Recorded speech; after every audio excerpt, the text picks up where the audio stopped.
Hello hello hello बच्चा party. चलें start करें।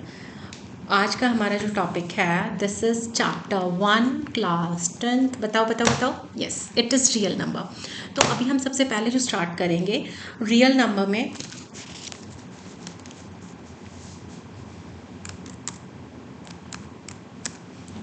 माइक लगाया ही नहीं था।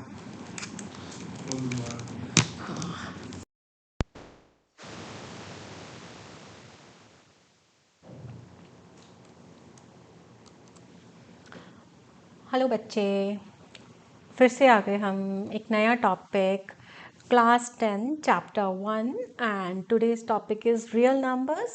और रियल नंबर में भी फर्दर हम क्या डिस्कस करेंगे, एलसीएम एंड एचसीएफ। और एक क्वेश्चन लेंगे जिसमें हम इरेशनल नंबर का प्रूव करके दिखाएंगे। ठीक है, तो अभी हम सबसे पहले डिस्कस करते हैं एलसीएम एचसीएफ। करें शुरू।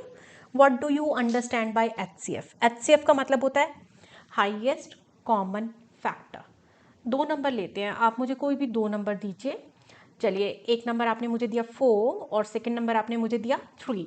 Okay, 4 and 3। 4 जो होता है उसके जो फैक्टर्स होते हैं 2 एंड 1, और 3 जो होता है उसके फैक्टर्स क्या होते हैं 3 एंड 1। तो दोनों में हाईएस्ट कॉमन फैक्टर क्या है 1। तो HCF of 4 and 3 will be, बताओ क्या लिख दूँ? एचसीएफ ऑफ 4 एंड 3, 4 एंड 3, क्योंकि हाईएस्ट फैक्टर दोनों के अंदर क्या है 1। तो HCF will be 1 only, highest common factor, highest common factor. बस इतना ध्यान रखना है और ज़्यादा कुछ ध्यान नहीं रखना। This is 1। अब हम डिस्कस करते हैं एलसीएम। एलसीएम का मतलब होता है least common multiple. Least common multiple के लिए 4 और 3 दोनों में ऐसा नंबर हमें ऐसा ढूंढना है जो कि एक टेबल के अंदर 4 का भी मल्टीपल हो और वो 3 का भी हो। तो आपका 4 और 3 दोनों को प्राइम नंबर है, तो मैं अगर इन दोनों को मल्टीप्लाई कर देती हूँ आई विल गेट 12। तो 12 इज द नंबर जो 4 के टेबल में और 3 के टेबल में सबसे पहले आता है। तो लीस्ट कॉमन मल्टीपल। ठीक, अब एक दो चीज़ें हम यहाँ डिस्कस कर लेते हैं। हाईएस्ट कॉमन फैक्टर, अगर मैं दो नंबर्स की बात करती हूँ तो दो नंबर्स में मान लीजिए हम ऐसा नंबर लेते हैं एक नंबर दूसरे का मल्टीपल है। तो सेकेंड एग्जाम्पल हम ले लेते हैं 2 एंड 4। ठीक, 2 एंड 4। अब ये जो 2 है उसके टेबल में 4 आता है। ठीक है, तो हाईएस्ट कॉमन फैक्टर दोनों का क्या हो जाएगा, क्योंकि 2 के फैक्टर क्या होते हैं 2 इंटू 1 और 4 के फैक्टर क्या होते हैं 2 इंटू 2। तो एचसीएफ क्या हो जाएगा, अगर एक नंबर दूसरे का मल्टीपल होता है तो छोटे वाला नंबर क्या हो जाता है एचसीएफ। तो मेरा एचसीएफ कितना हो जाएगा 2। और एलसीएम कैसे निकालना है हमें, एक नंबर जब दूसरे के टेबल में आता है तो बड़े वाला जो नंबर होता है वो हमारा हो जाता है एलसीएम। ठीक, अब हम फर्स्ट मैंने जो एग्जांपल लिया एचसीएफ एलसीएम के लिए वो दोनों को प्राइम नंबर थे, देखो को प्राइम नंबर। उसके बाद सेकंड मैंने जो एग्जांपल लिया 4 एंड 2, एक नंबर दूसरे का मल्टीपल है। ठीक, थर्ड एग्जांपल हम ले लेते हैं कॉन्जिक्यूटिव नंबर्स। कॉन्जिक्यूटिव नंबर्स आप मुझे देना चाहोगे, ज़्यादा बड़े नंबर नहीं लेते, अभी हम छोटे नंबर्स डिस्कस कर रहे हैं, आप मेंटली एचसीएफ एलसीएम निकाल पाओगे। तो नेक्स्ट हम क्या एग्जांपल ले लेते हैं 5 एंड 6। 5 और 6 आपके कैसे नंबर है कंजिक्यूटिव। तो HCF of two consecutive number is always 1, याद रखना हमेशा 1 होगा। और एलसीएम क्या हो जाएगा, एलसीएम मेरा हो जाएगा product of the number which is 5 into 6 30।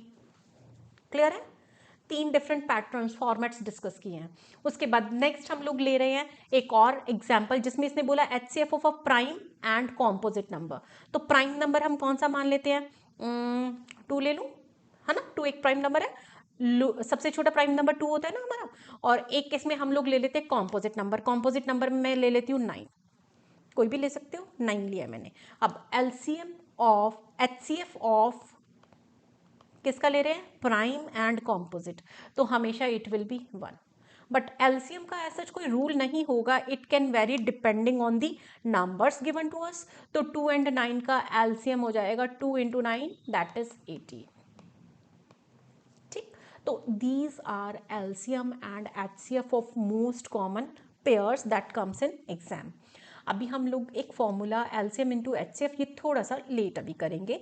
LCM और एचसीएफ दो नंबर्स का जब होता है तो उनका प्रोडक्ट जो होता है LCM into HCF will be equal to product of the numbers, but ये वाला हम अभी लेटर लेंगे, ये वाला कंसेप्ट। नेक्स्ट हमारा फंडामेंटल थ्योरम ऑफ अर्थमेटिक हम कर रहे हैं। फंडामेंटल थ्योरम ऑफ अर्थमेटिक हमें काफ़ी सारे क्वेश्चंस में हेल्प करेगी इस वीडियो में, so we will discuss what is fundamental theorem of arithmetic. Basically every composite number can be expressed as the product of its prime.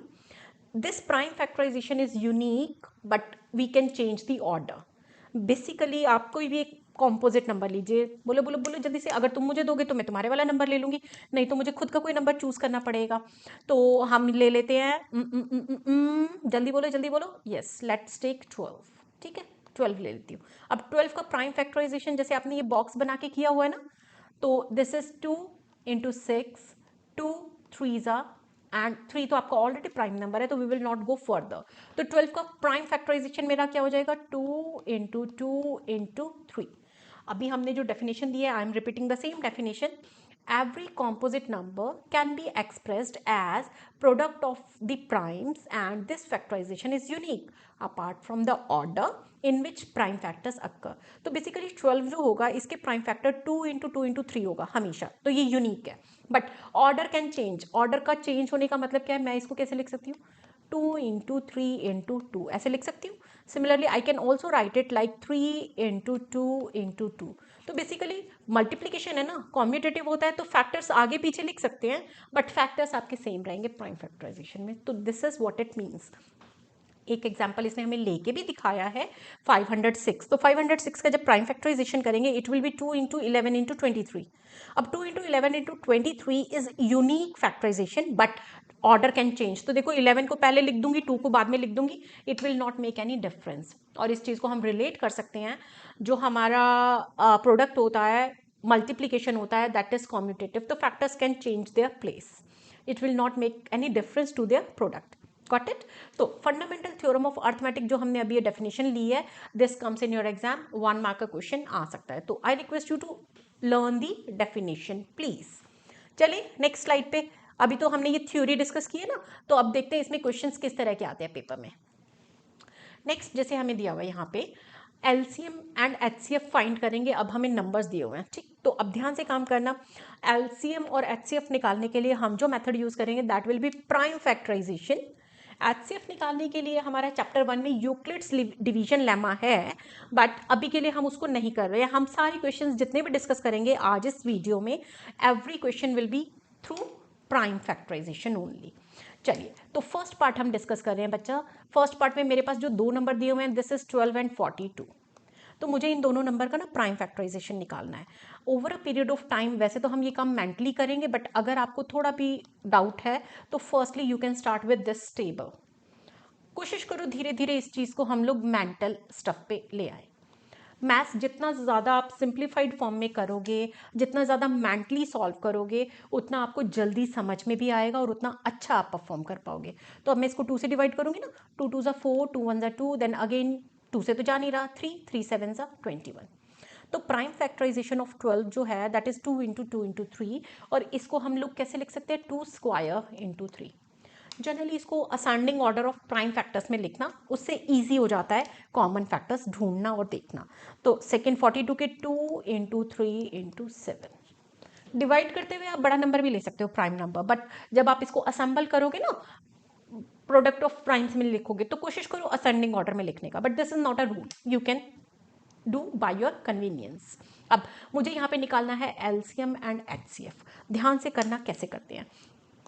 HCF निकालना generally easy होता है ना, पहले हम एचसीएफ निकाल देते हैं। तो एचसीएफ जो होता है, जितने भी कॉमन फैक्टर्स हैं वो उनकी लोएस्ट कॉमन पावर, ठीक है, जितने भी कॉमन फैक्टर्स हैं उनकी लोएस्ट कॉमन पावर। तो देखो आपका 2 स्क्वायर और 2 दो नंबर दिख रहे हैं ना दोनों में, तो 2 की पावर 1 एचसीएफ निकाल रहे हैं इसलिए। सिमिलरली आपका यहाँ पे एक 3 कॉमन नंबर दिख रहा है तो 3, और कोई कॉमन नंबर दिख रहा है, मुझे तो नहीं दिख रहा, आपको भी नहीं दिख रहा, तो हमारा आंसर क्या हो जाएगा, 2 इंटू 3 6, एचसीएफ आ जाएगा 6।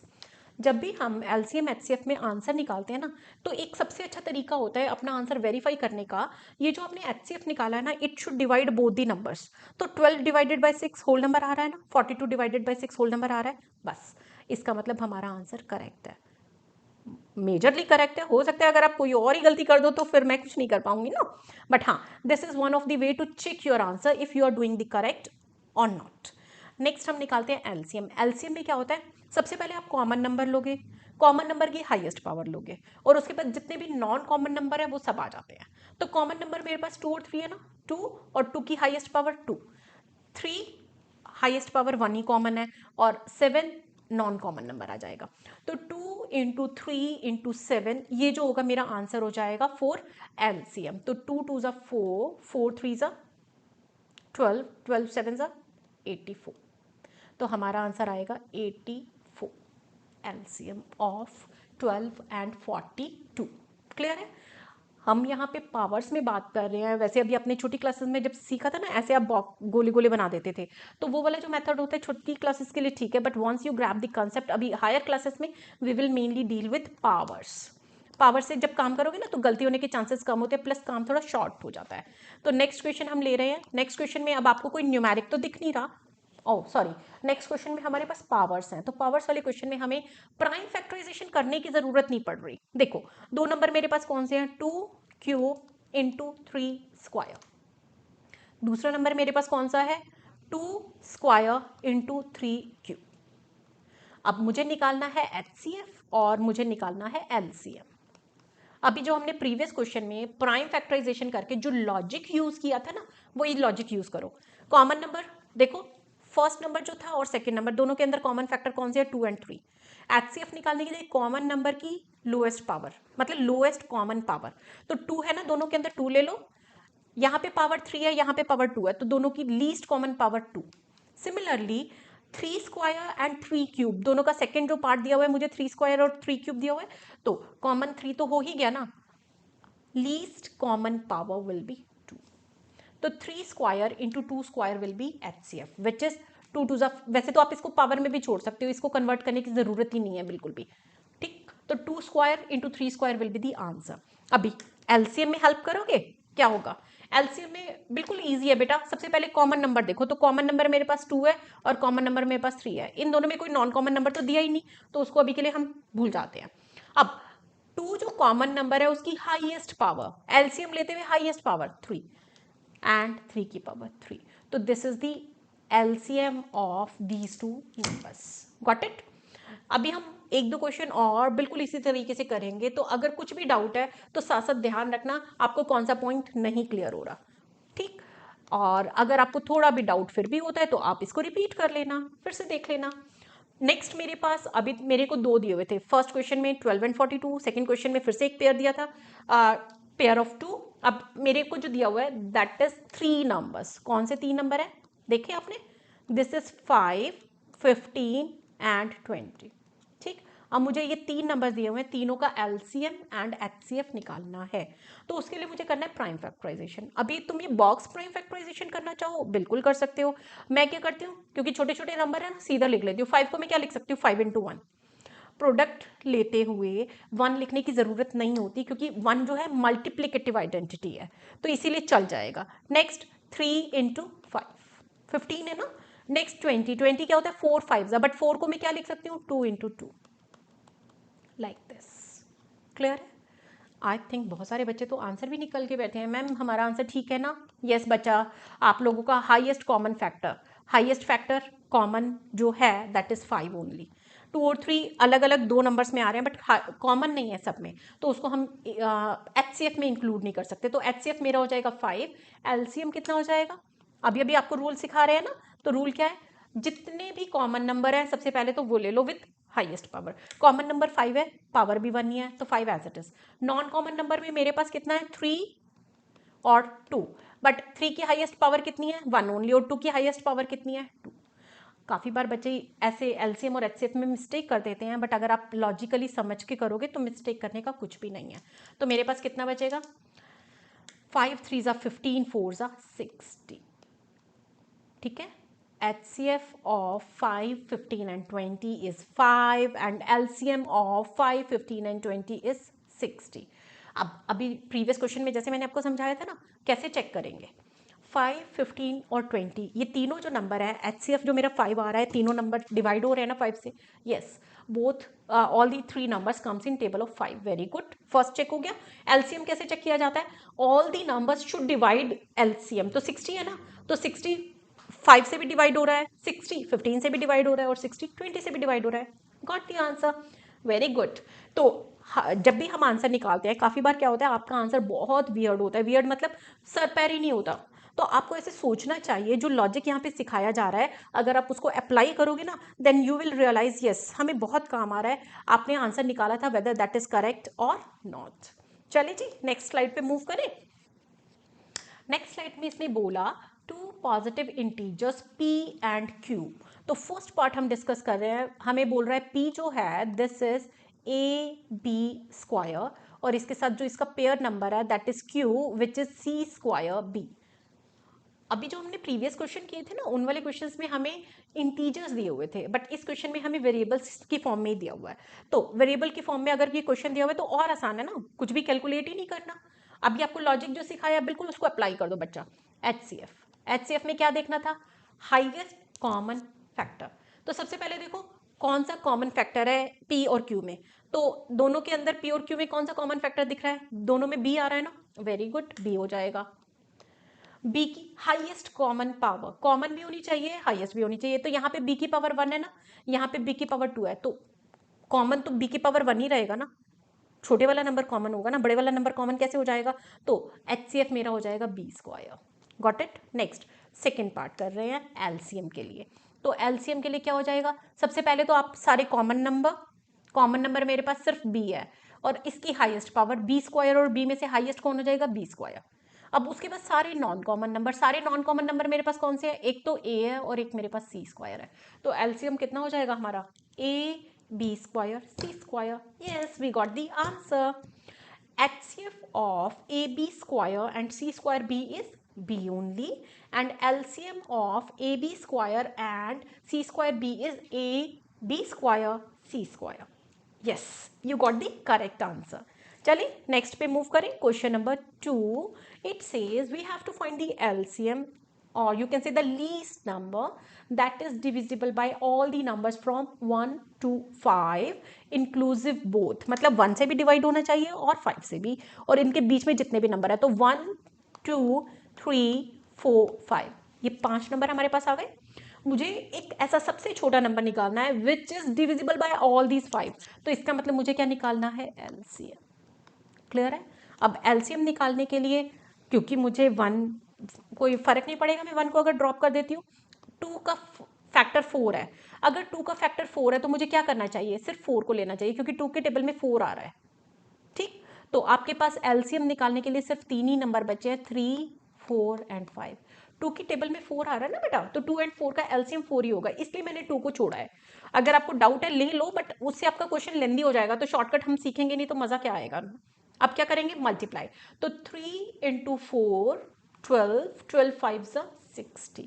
अब आप इसको क्रॉस चेक कर सकते हो. 60 जो नंबर आ रहा है 1 से डिविजिबल है, यस. 2 से डिविजिबल है, यस. 3 से डिविजिबल है, वेरी गुड. 4 से डिविजिबल है, हाँ जी. 5 से डिविजिबल है, 12 5 तो आपका जो आंसर आ रहा है it is correct answer. Very good. So let's move on to the next part. It says LCM of x square minus 1 and x square minus 2x minus 3. अरे यार ये कैसा क्वेश्चन है? किए कभी ऐसा क्वेश्चन? अरे मैम कहाँ, अभी ये वाला क्वेश्चन हमारी एनसीईआरटी में तो है ही नहीं. क्या फ़र्क पड़ता है ना, पेपर में ज़रूरी तो नहीं है ना सिर्फ एनसीईआरटी आएगी. पेपर में क्वेश्चंस की अंडरस्टैंडिंग होना ज़रूरी है. क्लियर? तो अब ध्यान से देखो हम इसमें कैसे करेंगे. फर्स्ट नंबर मुझे दिया हुआ है एक्स स्क्वायर माइनस 1, और सेकेंड नंबर मुझे दिया हुआ है x square minus 2x minus 3. ऐसे वाले क्वेश्चंस में हम क्या करेंगे, जैसे हमें नॉर्मल इंटीजर्स न्यूमेरिक दिए हुए थे ना, हम उनके फैक्टर्स बनाते थे. अब ये भी हमें बिल्कुल सिमिलर क्वेश्चन है, मुझे एक्सप्रेशंस दिया हुआ है तो एक्सप्रेशन के फैक्टर बनाऊंगी. फर्स्ट जो एक्सप्रेशन दिया है एक्स स्क्वायर माइनस 1, इसको मैं क्या लिख सकती हूँ? एक्स स्क्वायर माइनस 1 का स्क्वायर. कौन सी आइडेंटिटी? Yes, identity 3. तो इसको मैं लिख सकती हूँ x plus 1 and x minus 1. x plus 1 and x minus 1. ठीक, अब इसमें मुझे फर्दर क्या करना है? दूसरा जो नंबर दिया हुआ है उसमें भी अब मुझे कैलकुलेट करना है फैक्टर्स को. फैक्टर्स को कैलकुलेट करने के लिए मुझे क्या करना पड़ेगा? I think splitting the middle term that will be the easier वे। तो मेरा प्रोडक्ट क्या आ रहा है बच्चा, -3, और मेरा सम क्या आ रहा है, -2। -3 और -2, तो -3 के फैक्टर 3 के फैक्टर 3 × 1 होता है, और कोई पेयर तो होता ही नहीं। तो -3 + 1 अगर मैं लूँगी तो मेरे पास प्रोडक्ट हो जाएगा -3 और मेरे पास सम हो जाएगा -2। तो हम इसको लिखेंगे x² -3x + x -3, और इसमें से आपका x कॉमन निकलेगा, अंदर बचेगा x -3 + 1 कॉमन निकलेगा, अंदर बचेगा आपका x -3। जब आप इसमें से x -3 को कॉमन ले जाओगे तो मेरे पास x -3 और x + 1 बचेगा, x -3 एंड x + 1। बताओ, एलसीएम के लिए common factor with highest power and all the non common factor, तो कॉमन फैक्टर दोनों के अंदर क्या हो जाएगा, x + 1 एंड x + 1। तो इन दोनों नंबर का एलसीएम जो होगा this is x + 1। Common factor एक ही बार लिखना बच्चा, बार बार नहीं लिखना। नॉन कॉमन फैक्टर सारे x - 1 एक ये हो जाएगा, और दूसरा मेरे पास क्या हो जाएगा, x - 3। तो हमारा एलसीएम आ जाएगा x + 1 × x - 1 × x - 3। अब इसी क्वेश्चन में अगर मुझे एलसीएम निकालने की बजाय एचसीएफ दिया होता तो हाईएस्ट कॉमन फैक्टर मेरा क्या हो जाता, x + 1। तो अगर आपको अलजेब्रिक एक्सप्रेशन में एलसीएम एंड एचसीएफ निकालना आता है, सिमिलर लॉजिक है, कोई डिफरेंस नहीं है, highest common factor and least common multiple. I hope you got the logic. Next चले देखिए हमारे पास और क्या है पिटारे में। नेक्स्ट क्वेश्चन, अरे बाबा बहुत आसान क्वेश्चन दिया है, फैक्टर ट्री। फैक्टर ट्री जो होता है this is the tree made up by the factors of the composite number. तो प्राइम फैक्टराइजेशन जब हम करते हैं तो फंडामेंटल थ्योरम ऑफ अर्थमेटिक जो है उसमें जो हम प्राइम फैक्टर्स बनाते हैं ना उसी को हम एक ट्री की शेप में डाल सकते हैं। तो उससे क्या होता है, this is a different way to write the prime factor. अब इसमें 1 बाय 1 करके हम क्वेश्चंस ले लेते हैं। फर्स्ट क्वेश्चन जो है इसके अंदर मुझे दिया हुआ है 30, ठीक। अब 30 के पास यहाँ पे 30 है ना, तो 30 के 2 फैक्टर्स बनाने, एक आपका इधर आना चाहिए, एक आपका इधर आना चाहिए। तो 30 का फर्स्ट फैक्टर यहाँ पे मैं क्या लिखूंगी, प्राइम नंबर। तो 15 2 30, क्लियर। अब 15 जो है अगेन आपका कॉम्पोजिट नंबर है, इसको फिर से ब्रेक कर दो, 3 5 तो देखो हमारा फैक्टर ट्री बना ना। इस वाले फैक्टर ट्री में मैं कोशिश करूंगी आपका एक क्वेश्चन खुद से करना है आपको, बाकी क्वेश्चंस मैं सॉल्व करके दे रही हूँ। सो 66 प्राइम फैक्टर्स बनाओ। 66 तो 11 × 6 66, तो यहाँ पे आप डाल दीजिए प्राइम नंबर और यहाँ पे डाल दीजिए कॉम्पोजिट नंबर। अब 6 जो है फिर से इसका कॉम्पोजिट नंबर है ना, प्राइम फैक्टर हो जाएंगे 2 × 3। तो देखो ध्यान से 66 के अगर मैं फैक्टर्स कंबाइन करूंगी तो 2 × 3 × 11, इन तीनों नंबर्स का प्रोडक्ट हमारे पास क्या बना रहा है, 66। Clear. So this is the way to fill factor tree. Factor tree में ना आपको इसी तरह का एक ट्री फॉर्मेट दिया हो सकता है जिसमें आपको फैक्टर्स फिल करने होंगे। सिमिलरली अब हम नेक्स्ट क्वेश्चन अगर यहाँ लें तो मेरे पास है 2 और 3, 2 और 3। यहाँ पे मेरे को ऊपर जो बॉक्स दिया है इसमें मुझे प्रोडक्ट बनाना है। ऊपर जो क्वेश्चन दिया था उसमें हमारे ऐसे ब्रेक हो रहे थे, अभी नीचे से ऊपर जाएंगे तो मल्टीप्लाई करते जाएंगे। तो 2 × 3 6, नेक्स्ट 6 × 5 को मल्टीप्लाई कर दो 30, और 30 × 5 को मल्टीप्लाई कर दो 150। तो मेरे पास x की वैल्यू आ जाएगी 150। क्लियर है। हम फैक्टर ट्री में ऊपर से नीचे जाएंगे तो डिवाइड करते जाएंगे और नीचे से ऊपर जाएंगे तो मल्टीप्लाई करते जाएंगे। Otherwise we are just playing with the factors, prime factors of composite numbers. Next यहाँ पे 7 है, यहाँ पे 3 है। 7 और 3 को अगर मैं मल्टीप्लाई करूंगी 7 3 = 21, तो x के प्लेस पे 21 आ जाएगा। अब 21 × 4 84, y की वैल्यू आ गई 84। तो इस क्वेश्चन में मुझे x और y निकालना था, तो रिस्पेक्टिव आंसर क्या आ जाएंगे, 21 and 84। Very good. So now we are on to the next question in which 56 को डिवाइड करना है। तो ये वाला क्वेश्चन मैं ना करूं, यस। अरे यार खुद ट्राई करोगे तो मजा ज्यादा आएगा ना। 56 के 2 फैक्टर बनाना, प्राइम नंबर को लेफ्ट पे देखना, कॉम्पोजिट को राइट पे, उसको फिर से फैक्टर्स बनेंगे और उसके फिर से फैक्टर बनेंगे। तो लेट्स सी कितने बच्चे कमेंट बॉक्स में इस वाले क्वेश्चन को सॉल्व करके शेयर करेंगे।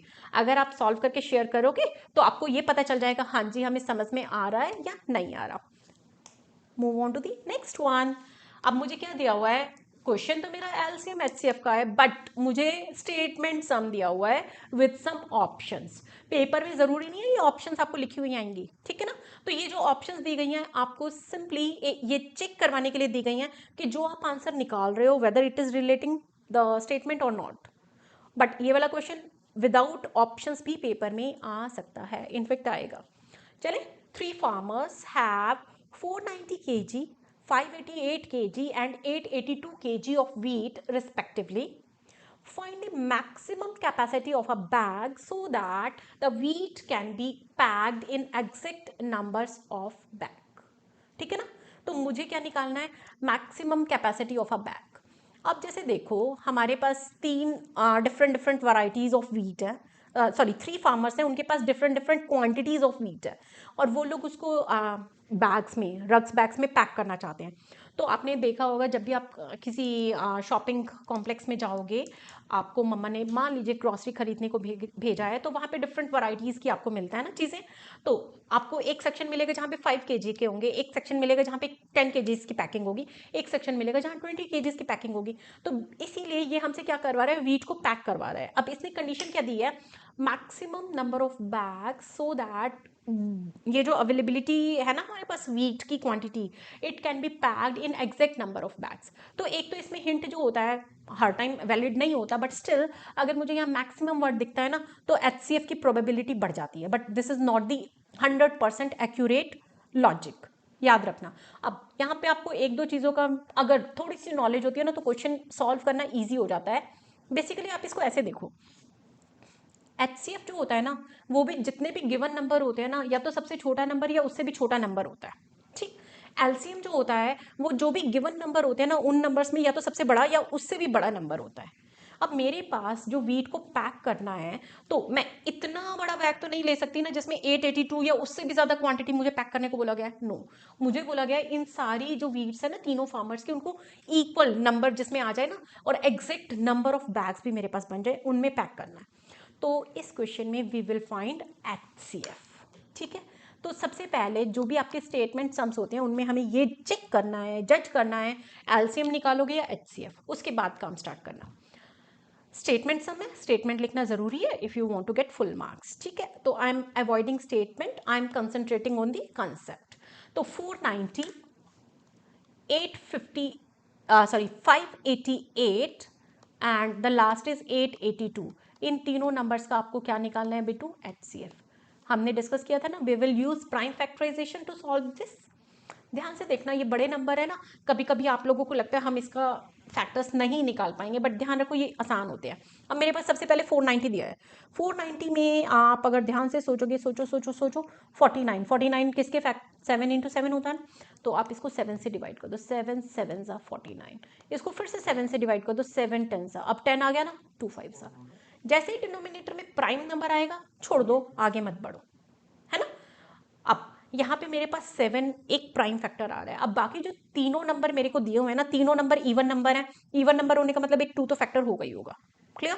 उसके बाद अभी फर्स्ट जो नंबर है ना उसका एक फैक्टर 7 है, तो हो सकता है जो बाकी जो नंबर दिए हुए हैं उनमें एक फैक्टर 7 होने के चांसेस हैं, बट अभी तो हम कुछ बोल नहीं सकते ना, हमें सॉल्व करना पड़ेगा। तो अगर आप चाहो इसको सबसे पहले 7 से सॉल्व कर सकते हो। अगर आप इसको 7 से सॉल्व करोगे आपको आइडिया लग जाएगा कि 7 फैक्टर आ रहा है कि नहीं, और बड़ा नंबर अगर आप लेते हो तो उससे आपका जो नंबर फर्दर बनेंगे ना, छोटे नंबर्स बनते हैं, उनके फैक्टर्स करने ईजी हो जाते हैं।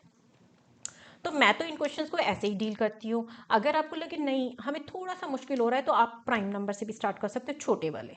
7 बड़ा प्राइम नंबर है ना, आप छोटे वाले प्राइम नंबर से भी स्टार्ट कर सकते हो। तो किससे करूँ? मुझे आपको ईजी सिखाना है, शॉर्टकट, तो हम 7 से स्टार्ट कर रहे हैं।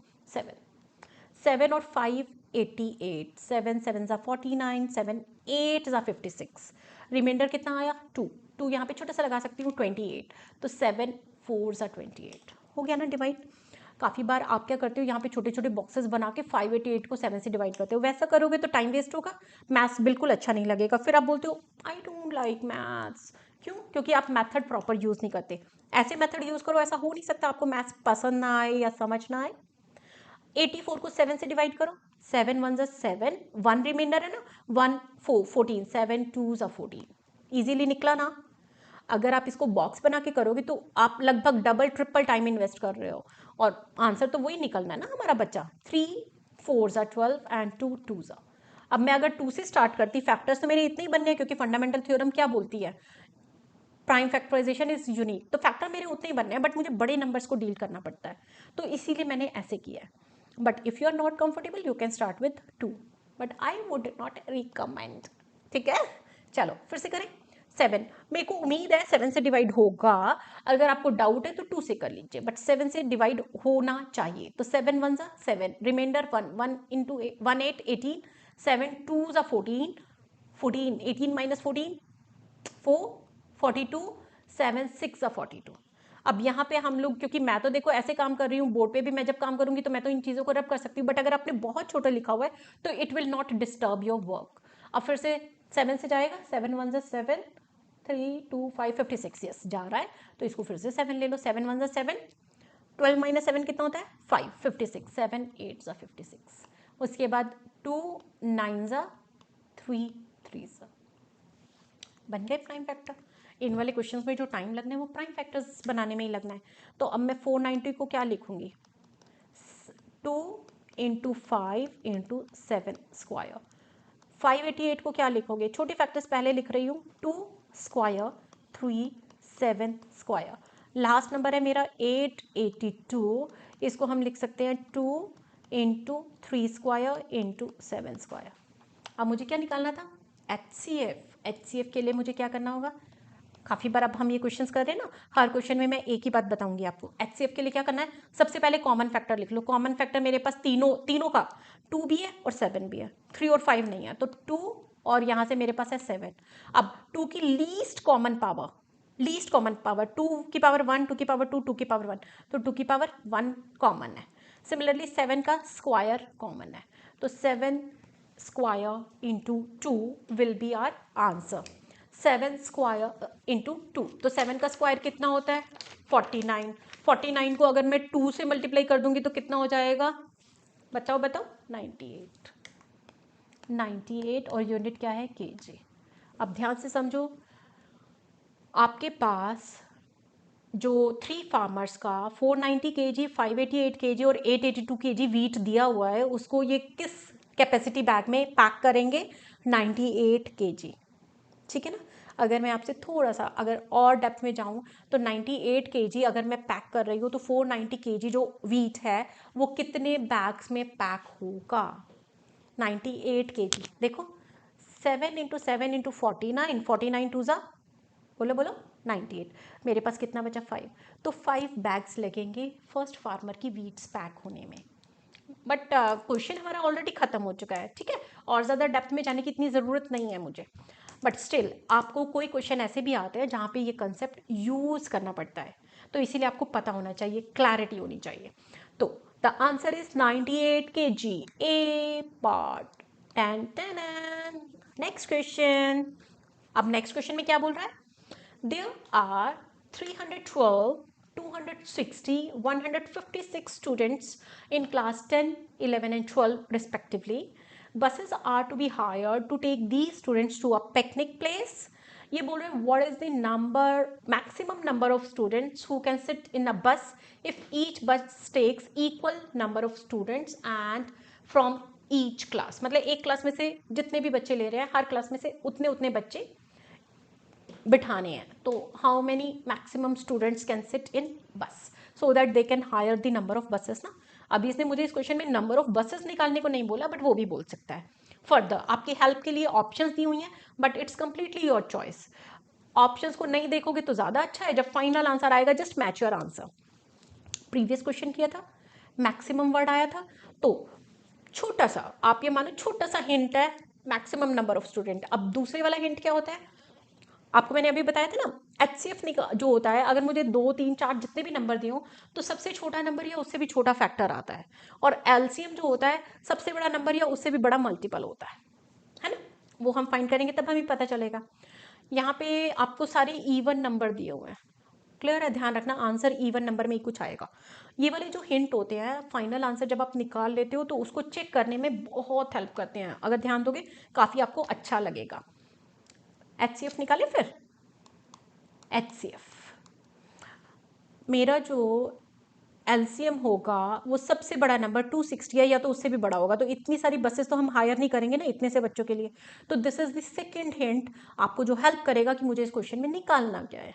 ठीक, चलिए 312, मेरे को लग रहा है जितनी देर में बातें कर रही हूँ ना कुछ कुछ बच्चे तो इतना कंसंट्रेट होकर पढ़ाई कर रहे हैं ना, मुझसे पहले सॉल्यूशंस निकाल रहे हैं, और I really appreciate when you find the answer. चाहे आपका आंसर करेक्ट नहीं भी होगा, but still I appreciate your efforts. सबसे पहले इवन नंबर है 2 ले लूँ, 2, 2 1 are 2, 2 5 are 10, 2 6 are 12। छोटे बच्चों की तरह हम क्या कर रहे हैं, डिवाइड। बड़े बच्चों की तरह डिवाइड करोगे, 2, 2 7 are 14, 1 रिमाइंडर है 16, 2 8 are, इसको फिर से 2 से कर दूँ, 2 3 are 18 आया, 2 9 are।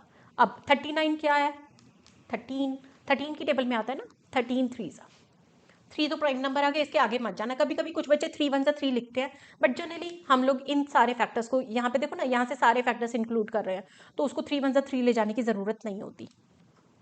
नेक्स्ट, अगर आप लोगों को 13 का टेबल आता है तो 13 की टेबल में 13 2 जा 26 होता है ना। तो अगर आप चाहो तो डायरेक्ट वहाँ से स्टार्ट कर सकते हो, बट अगर आपको लगता है नहीं मैम आप तो बहुत ज़्यादा ही शॉर्टकट ले रहे हो, ऐसा कुछ नहीं है, मैं आपको सिर्फ ईजी स्टेप्स सिखाना चाहती हूँ। अब तो ले लो ना 13 1 जा, अब 2 5 जा, ठीक। तो आप जितना बड़ा नंबर से शुरू करोगे ना, आपको छोटे वाले फैक्टर से डील करना होता है, उससे आपका काम आसान हो जाता है। फिर से 2 ले लूँ, 2 7 जा 14, 1 16, 2 8 जा 16, 13 के टेबल में आता है, चलो कोई बात नहीं, 2 3 जा 2 9 जा, अरे बाबा फिर से 39 आ गया, 13 3 जा, ठीक है। फैक्टर्स बन गए। सारों में क्या क्या कॉमन दिख रहा है, एक तो मुझे 13 कॉमन दिख रहा है, एक मुझे 2 कॉमन दिख रहा है, और मुझे एक और 2 भी कॉमन दिख रहा है। तो इसको कैसे करें, सबसे पहले 312 के फैक्टर्स बनाओ। 2 3 बार है तो 2 क्यूब, एक बार 3 है, एक बार 13 है। उसके बाद 260 के फैक्टर्स जो हमने बनाए हैं उनको रीअरेंज कर दो, 2 स्क्वायर की फॉर्म में है, एक 5 है और एक 13 है। उसके बाद 156 ले लो, 156 के लिए मेरे पास क्या आ जाएगा, 2 स्क्वायर आएगा, एक 3 आएगा, एक 13 आएगा, ठीक। अभी मैं फिर से वही वाला काम करूंगी जो हमने पीछे भी किया था HCF निकालने के लिए। सबसे पहले सारे कॉमन फैक्टर देखो, एक तो 2 कॉमन फैक्टर है, एक 13 कॉमन फैक्टर है, 3 और 5 वो कॉमन नहीं है, है ना। अब 2 का लीस्ट कॉमन पावर, तो 2 स्क्वायर है और 2 क्यूब है, तो 2 स्क्वायर हो जाएगा, 13 तो 1 ही है, तो मेरा आंसर आएगा 2 स्क्वायर इंटू 13। 2 स्क्वायर कितना होता है, 4, 13 4 जा 52। तो एक बस में मैक्सिमम नंबर ऑफ स्टूडेंट्स जो कि बैठ सकते हैं to go to that picnic is, बोलो बोलो, this is 52 students. D part is the answer, ठीक है। तो एक बस में 52 स्टूडेंट्स बैठ रहे हैं। अब ध्यान दो, अभी मैंने जैसे प्रीवियस क्वेश्चंस में भी आपसे पूछा था, अगर मैं 312 जो 312 स्टूडेंट्स हैं ना क्लास 10 के, अगर एक बस में 52 स्टूडेंट्स बैठेंगे तो how many buses will be there only for class 10। यहाँ से चेक करूँ, 13 2 2, तो ये मेरा हो गया HCF वाला पार्ट। 13 4 जा 52, कितना बचा मेरे पास, 2 और एक 3, 2 3 जा क्या होता है 6, तो basically 6 buses are required for class 10, ठीक। तो ऐसे वाले क्वेश्चंस में ध्यान देना, understanding is actually very necessary if you want to do the correct question. Okay, चलिए बढ़े आगे। हाँ जी, चलिए जी, नेक्स्ट क्वेश्चन। नेक्स्ट क्वेश्चन में अगेन हमें एक स्टेटमेंट सम दिया है। इसमें बोला, on a circular track Raima takes 39 seconds and Diya takes 52 seconds on their racing car for a complete round. They both started at fixed point in the same direction at 6:30 a.m. After what time will they meet again at the starting point? ठीक, आप question की statement ध्यान से पढ़ोगे तो आपको पता चलेगा क्या निकालने को बोला जा रहा है। एक सर्कुलर ट्रैक बनाया, ये दोनों बच्चे यहाँ पे ए पोजीशन से स्टार्ट कर रहे हैं, ठीक। अब ये जो राइमा नाम का बच्चा है ये कितने टाइम ले रहा है, 39 सेकेंड्स, और जो सेकेंड दिया बच्चा है वो कितना टाइम ले रहा है, 52 seconds to complete one round. अब ये हमसे पूछ रहा है after how much time will they meet again, ठीक। अब मुझे क्या करना होगा, like minimum time when they meet at the starting point, क्योंकि मैक्सिमम का मतलब तो बहुत बार मिलेंगे ना वो लोग, तो सबसे कम time so that they will meet at a starting point. तो मिनिमम वर्ड यहाँ पे आपको दिया नहीं हुआ, बट अगर आप इसकी सेंस निकालोगे तो आपको क्लियर आइडिया हो जाएगा, ठीक। सेकंड, आपको जो मैं हिंट देती हूँ बार बार, हम स्टेटमेंट जरूर लिखना है बच्चा, स्टेटमेंट सम में स्टेटमेंट के मार्क्स होते हैं। नेक्स्ट जो हम इसका लॉजिक लगाएंगे, 13 3 जा होता है ना, 39, 13 4 जा 2 2 जा। मैंने अभी डायरेक्ट 13 इसलिए यूज़ किया है क्योंकि अभी जस्ट प्रीवियस क्वेश्चन में हमने 13 3 जा और 13 4 जा दोनों यूज़ किए थे, इसलिए। अब यहाँ पे आपको क्या देखना है, अगर मैं HCF निकालती हूँ तो 39 और 52 दो नंबर दिए हुए हैं, तो 39 या उससे भी छोटा नंबर होता है, तो HCF अभी आपको क्लियरली दिख रहा है ना 13। तो 13 सेकेंड की अगर मैं बात करूं तो 13 सेकेंड में राइमा जो है वो 39 में कंप्लीट कर रही है ना, तो यहाँ यहाँ देखो 13 सेकेंड में वो यहाँ पहुंचेगी राइमा। अब उसके बाद हम लोग बात करते हैं दिया की। ठीक, दिया जो है वो यहीं से स्टार्ट की है और 52 सेकेंड्स में वो कंप्लीट राउंड ले रही है, तो 13 सेकेंड में वो कहाँ पहुंचेगी, लगभग यहाँ, क्योंकि 13 1 13, 13 2 26, 13 3 39, 13 4 52। तो ये टोटल 4 पार्ट्स में हमारा सर्कल डिवाइड होगा, ये ऐसे टोटल 4 पार्ट्स में हम सर्कल को डिवाइड करेंगे और उससे फिर मेरा आंसर निकलेगा। क्लियर? अब 13 सेकेंड्स की जब मैं बात कर रही हूँ तो दिया इस पोजीशन में बैठी है जबकि राइमा इस पोजीशन में बैठी है, तो ये मिलेंगे नहीं ना, तो हमें क्या निकालना है, LCM। इसको आप अगर चाहो तो आप लॉजिकली अपने फ्रेंड के साथ साइकिलिंग करते हुए खुद से फाइंड करना। जब आप कोई भी क्वेश्चन प्रैक्टिकली करते हो ना तो उसके बाद आपको डाउट्स कम होते जाते हैं। तो मुझे यहाँ पे क्या निकालना है, LCM। LCM में जैसे 39 जो नंबर है ये है मेरा 13 3 और जो नंबर 52 है वो मेरा है 13 इंटू 2 स्क्वायर। तो LCM निकालते हुए मुझे क्या करना होता है, कॉमन फैक्टर 13 और 52 का ले रहे हैं ना हम, कॉमन फैक्टर कितना है 13 और all the non common factor, तो 2 स्क्वायर इंटू 3, 2 स्क्वायर इंटू 3। तो आपका 2 2 4, 4 3 4 13 52 इंटू 3, तो 3 2 6, 3 5 15, 156 seconds. तो both the children will meet after 156 seconds. ठीक है, अब आपको टाइम निकालना है, ये वाला तो आप खुद से कर सकते हो क्योंकि टाइम आप 6:30 पे स्टार्ट कर रहे हैं और वो पूछ रहे हैं एट व्हाट टाइम, तो I think you can relate it with the time and just drop the answer in the comment box। देखते हैं कौन कौन बच्चा इसका ठीक आंसर निकालेगा। Now the last question, this is based on third exercise in which we have to prove irrational numbers। ठीक है ना, तो मुझे यहाँ पे 3 minus root 5, आपको पता है ना sum and difference of a rational and irrational is irrational, तो मुझे यहाँ पे प्रूव करना है। और ये वाला क्वेश्चन थ्योरेटिकल क्वेश्चन है। थ्योरेटिकल क्वेश्चन में क्या होता है, स्टेप्स को बहुत ध्यान से करना होता है, आप स्टेप स्किप नहीं करोगे इस क्वेश्चन में। तो सबसे पहले मैं यहाँ क्या करूँगी, इस क्वेश्चन में सबसे पहले मैं रूट 5 इज इररेशनल प्रूव करूँगी। अगर मैं रूट 5 को इररेशनल प्रूव करूँगी तो उसके बाद मैं difference of rational and irrational को इररेशनल प्रूव कर पाऊँगी। तो सबसे पहला इस क्वेश्चन का स्टेप होता है, लेट हम क्या एज्यूम करेंगे, रूट 5 इज रैशनल। सबसे पहले मैं इस क्वेश्चन में एजम्पशन लूंगी रूट 5 इज रैशनल। अगर कोई भी रूट नंबर रैशनल होता है तो हम उसको कैसे लिख सकते हैं, therefore root 5 can be written as a/b। ठीक, अब a/b रैशनल नंबर की क्या प्रॉपर्टी होती है, a and b are coprime integers, a and b are coprime integers, मतलब इनका कोई भी कॉमन फैक्टर नहीं है अपार्ट 1 के अलावा और कोई भी कॉमन फैक्टर नहीं है। तो अब सेकंड क्या करोगे आप इसमें, स्क्वायरिंग बोथ साइड्स। अगर मैं इसमें स्क्वायरिंग बोथ साइड करूंगी तो रूट 5 का स्क्वायर 5 होता है, इधर आपका a square upon b square आ जाएगा। Further I can write it, b square को ऊपर ले जाओ 5 को नीचे ले आओ तो a स्क्वायर अपॉन 5 आ जाएगा मेरे पास। ठीक, अब a स्क्वायर अपॉन 5 का मतलब क्या हो जाएगा, 5 is a factor of A square, अगर ये ए स्क्वायर का फैक्टर है तो ए का भी होगा, तो 5 is a factor of A square and A as well. इसको हम दे देते हैं इक्वेशन 1। अब मैंने बोला 5 ए स्क्वायर एंड ए का फैक्टर है तो इसका मतलब क्या हो गया, therefore I can write a is equal to 5r, है ना। अगर 5 एक फैक्टर है तो इसका मतलब a is equal to 5r। अब a की वैल्यू 5r आप फर्स्ट इक्वेशन में पुट कर दोगे, पुट इन इक्वेशन 1, तो मेरे पास क्या बनेगा, b square is equal to a की प्लेस पे आप लिखेंगे 5r होल स्क्वायर और ये मेरा बनेगा 25r स्क्वायर अपॉन 5, कैंसिल कर दो बच्चा 5 और 25 को, और further I can write it as, क्या लिखूँ मैं इसको, r square is equal to b square upon 5, इसको इक्वेशन नंबर दे दो 2। अब देखो डिनोमिनेटर में 5 आ रहा है ना, तो इसका मतलब क्या हो जाएगा, 5 इज अ फैक्टर ऑफ, क्या लिखूंगी मैं, 5 is a factor of b square and b as well. अब देखो मैंने पहले लिखा 5 is a factor of a, अभी मैंने लिखा 5 is a factor of b, जबकि मैंने जो एजम्पशन ली थी रैशनल नंबर लिया था और a और b कैसे नंबर थे, को prime. Therefore 5 is a factor of both, 5 is a factor of both a and b, hence our assumption is wrong, hence our assumption is wrong. और अगर मेरी assumption wrong है तो इसका मतलब क्या हो जाएगा, √5 is irrational, √5 is irrational.